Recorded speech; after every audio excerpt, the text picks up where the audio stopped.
Yok menda hech qanaqa haligi bo'lmaydida kanalingizda tarqatib bering nohaqlik bo'layapti.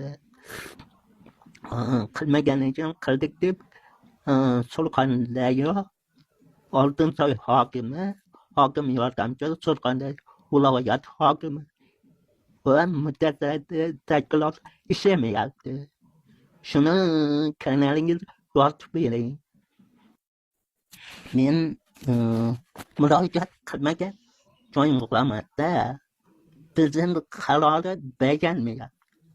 Bilmayman bu ko'zbo'yamachilikmi, siyosiy o'yin qilyaptimi?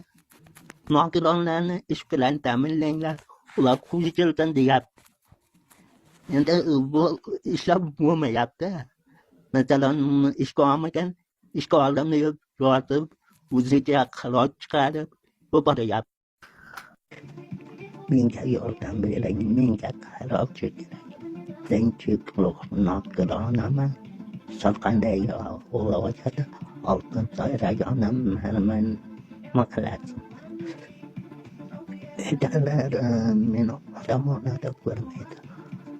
Hokimiyatga borsam pul deydi.